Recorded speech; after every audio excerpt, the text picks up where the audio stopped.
There. That's all it took. Stupid little thing. Yeah, that's the oil slinger. What's left of it. And that's the part that you were supposed to get that wasn't included. Right, this is the first part that has to go on. So without this, you can't put anything together. Yep. That's fun.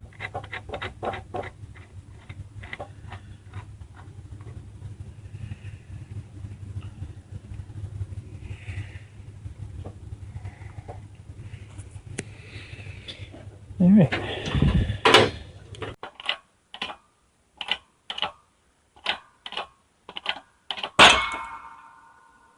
Ta-da! All right. Jesus Christ. Okay, this was the bearing on the non-ring side. Got the thin spacer, just one. Thicker one. Alright, so the ring side. So I got two thin ones. And one thick one.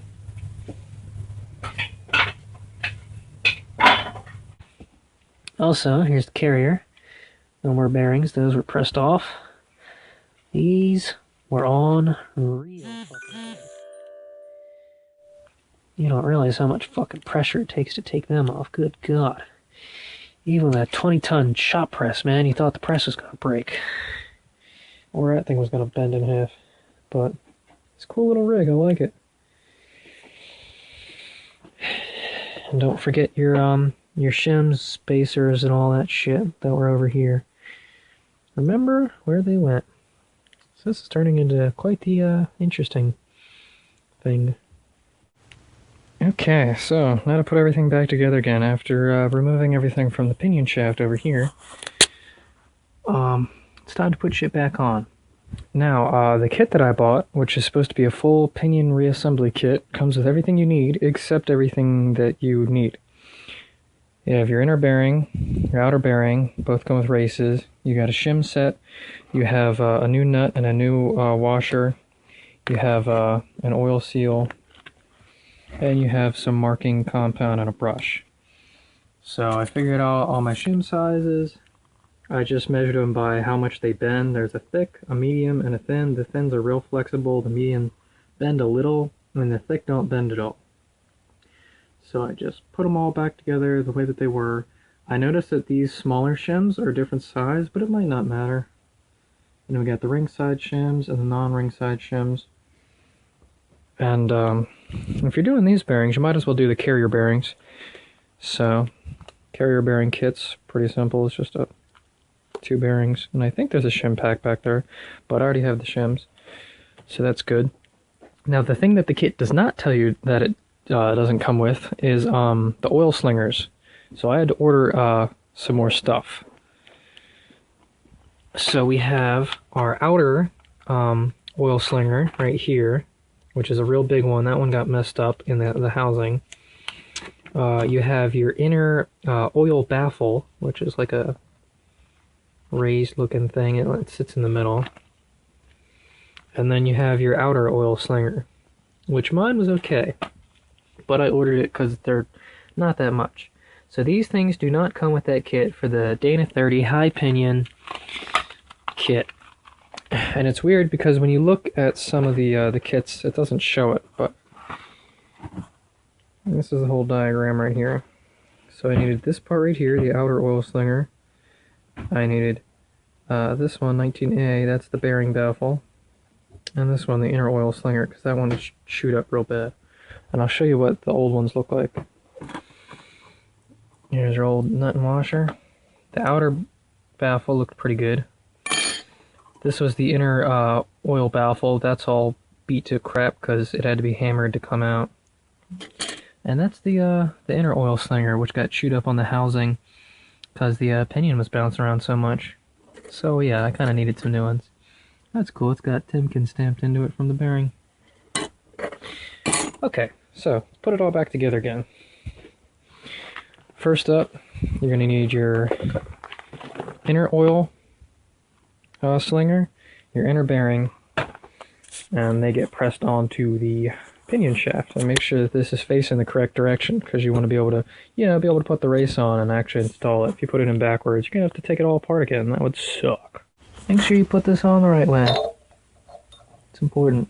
Everything's oiled up.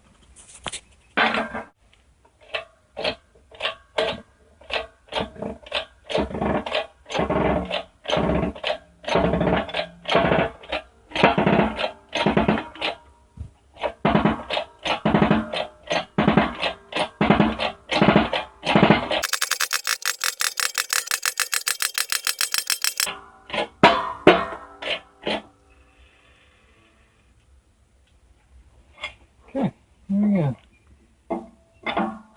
Okay, on to the carrier. For this one, I mark this one as the non-ring side. So, don't forget your shim pack. That goes on first. Oil up your bearings with some gear lube. And then we can press that on there too. But do not forget these shims. These shims are what adjust your backlash. So, make sure that those go on first. And if you have to adjust it, you got to take the cap back off. So, that would be fun too, wouldn't it?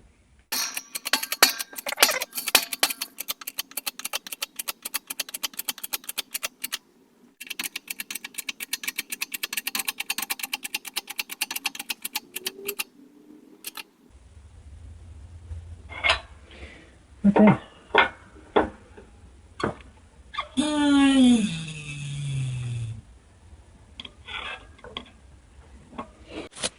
Okay, so after a lot of work, a lot of beating, a lot of pressing, these are the new U-joints that are finally installed. They have those C-clips in there that sit on the inside instead of the outside, because the outside's smooth. So, now if you notice, this thing rotates freely in all directions. It goes forward, back, and left, right. A lot better than what it was, because before it was just completely locked in one direction. Same with the other one. She goes all around. Now if you notice, I put markings on here. So I got an X on this one, and on this one I used a line. Right there, right there. It's hard to tell. Because they're supposed to go back together again to help prevent vibrations. So, those two are done now. So I got new axle shaft U-joints. Alright. Yeah, I can't hit it. You have to put some longer piece of Oh yeah.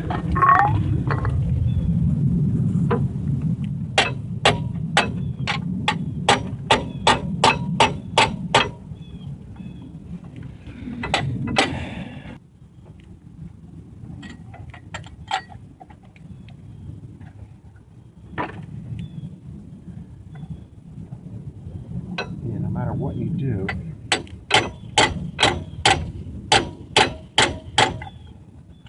Got the whole valve for the sides because it doesn't fit in. So this sits in the middle in this section. But we had to cut it down so it would fit in there. So I guess that just floats around. You really want to know? And the shims go behind the front. Alright.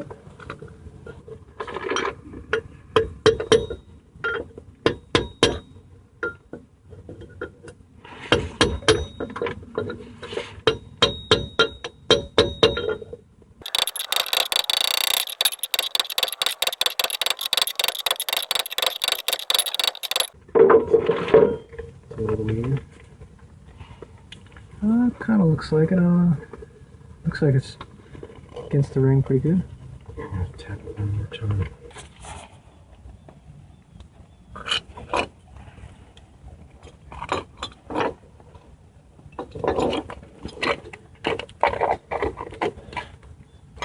You got it on your end? Yep. Alright.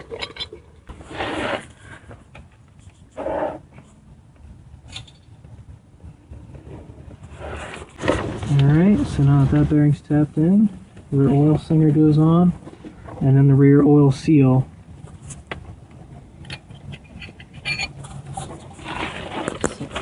That seals everything up.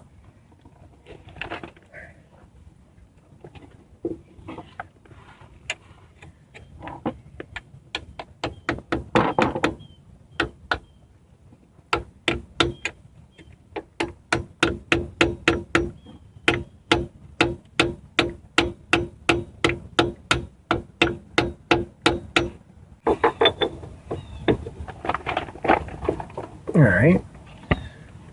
It's on there? Yep. Alright, now that washer goes on. Oil the washer a little just so it slides really easy when you turn it. The nut goes on.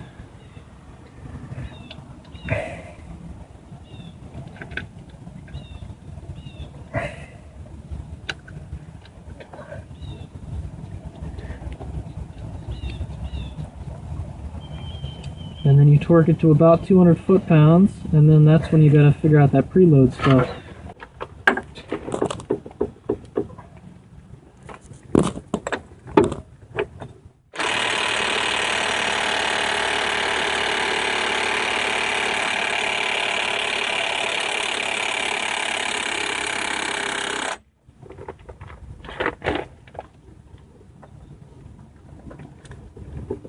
Right, pinion was tightened down.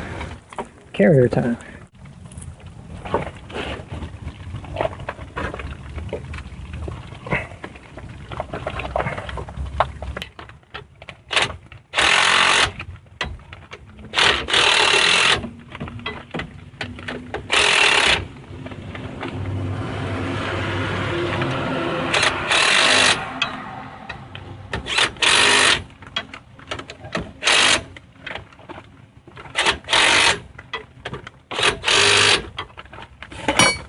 I think it's in there.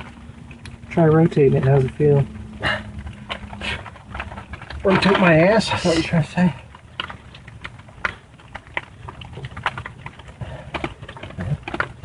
Actually pretty good, actually. Okay. This guy's in there, that axle shaft is good. Give me a...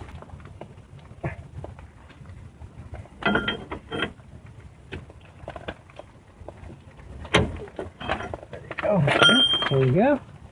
So much fun. Of course, my parts have to come the day it rains. Alright. Now, for my setup over here, got this stupid thing. Put the collar in. Hopefully it'll fit, otherwise I'll be a little pissed.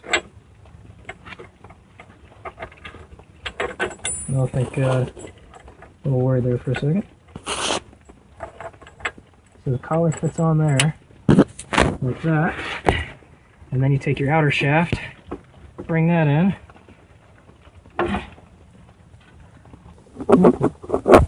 And then you clean up this surface, put the vacuum actuator on with a gasket or some RTV if you got it. And bolt that up, and then the hubs and everything go on. Make sure the collar's in there, tighten it up. Don't forget your vacuum lines.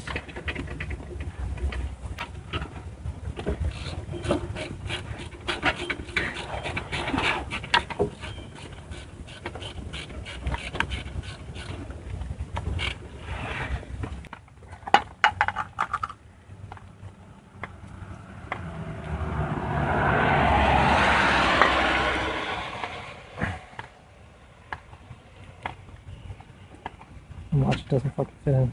What's that? Watch it doesn't fit in because there's too much rust or something.